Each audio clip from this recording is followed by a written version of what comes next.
Hi guys ఈరోజు నేను హైదరాబాద్లో ఉన్న శిల్పారాంకి వచ్చాను. ఇది ఎక్కడ ఉంది అంటే హైటెక్ సిటీ సైబర్ టవర్స్ ఆపోజిట్లో ఉంది. ఇక్కడ ఎంట్రీ టికెట్ వచ్చేసి పెద్దవాళ్ళకి ₹70, పిల్లలకి ₹40. ఇది ప్రతిరోజు ఉదయం 11 గంటల నుంచి రాత్రి 8 గంటల వరకు ఓపెన్ చేసి ఉంటారు. ఇక్కడ పార్క్ లోపలికి వెళ్లే ముందుగా మన ఛానల్ని ఎవరైతే సబ్స్క్రైబ్ చేసుకోలేదో సబ్స్క్రైబ్ చేసుకోండి. ఇప్పుడు మనం లోపలికి వెళ్తే ఇక్కడ పార్క్ లో రకరకాల పక్షులు, కుందేళ్లు చాలానే ఉన్నాయి. ఇక్కడ చూడొచ్చు చెట్టు మీద ఉన్న శ్రీకృష్ణుడు, నదిలో ఉన్న గోపికలతో అలరిస్తున్న శిల్పాలు, ఇక్కడ కొండల మీద అద్భుతమైన దేవుళ్ళ విగ్రహాలు చెక్కి ఉండడం చూడవచ్చు.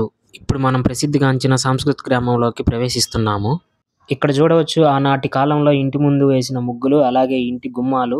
మీరు చూస్తున్న పూరి గుడిసె చూస్తే మీ ఊర్లో ఉన్న గుడిసెలు కూడా గుర్తొస్తాయి. ఇంటి లోపలికి వెళ్తే గోడల మీద వేసి ఉన్న బొమ్మలు చాలా అద్భుతంగా ఉన్నాయి. మీరు బండి మీద కారులో రైడ్ చేసి ఉంటారు. ఇక్కడైతే ఎద్దుల బండి మీద రైడ్ చేయొచ్చు.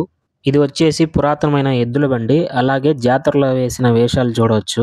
అప్పటి కాలంలో ఆడవాళ్ళు ఉపయోగించిన ఇసురాయి. ఇక్కడ అక్కాతమ్ముడు నులక మంచంలో కూర్చొని ఆడుకుంటున్న దృశ్యం. కమ్మరి పని విధానం, వాళ్ళు ఉపయోగించిన పనిముట్లు. ఆనాటి కాలంలో గర్భస్త్రీలని ఎద్దుల బండి మీద తీసుకెళ్లే వాళ్ళు.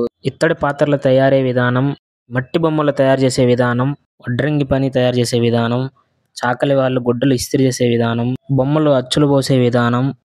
ఆనాటి కాలంలో మట్టి పాత్రలతో ఉండేవాళ్ళు. ఆడపిల్లలకి ఇంటి ముందు కూర్చోబెట్టి జడ వేయడం. ఇక్కడ చూస్తే చెక్కలతో చేసిన చెక్క బొమ్మలు, గోడల వేసిన రంగురంగు బొమ్మలు చాలా బాగున్నాయి. రోకలితో పిండి దంచడం, చెక్కలతో శిల్పాలు చెక్కడం, ఓజా కార్మికుల యొక్క గృహాలు. ఇక్కడ ఇట్లా చూస్తూ ఉంటే ఎన్నెన్నో చాలా బాగున్నాయి. గ్రామంలో చిలక జ్యోతిష్యం, అలాగే గ్రామంలో పండించిన కూరగాయలు అవి ఎత్తుకెళ్లి గ్రామ సంతలో పెట్టి అమ్ముకోవడం, ఇలా చెప్పుకుంటూ పోతే చాలానే ఉన్నాయి. మీరు కూడా పల్లెటూరు వదిలి సిటీలలో నివసిస్తున్న పల్లె ప్రజలు ఒకసారి మీ పిల్లలతో ఇక్కడికి వచ్చి పల్లెల్లో చేస్తున్న కులవృత్తి పనులు మీ పిల్లలకి చూపించి గుర్తు చేసుకుంటారని భావిస్తున్నాను. భర్త పొలంలో వ్యవసాయం చేస్తున్నప్పుడు భార్య పిల్లాన్ని నడుంకు చుట్టుకొని భర్తకి భోజనం తీసుకొస్తున్న దృశ్యం చూడవచ్చు. మీకు మీ పల్లెటూరు గుర్తొచ్చి ఉంటే లైక్ చేసి సబ్స్క్రైబ్ చేయండి. అలాగే మా ఛానల్ని సపోర్ట్ చేయండి.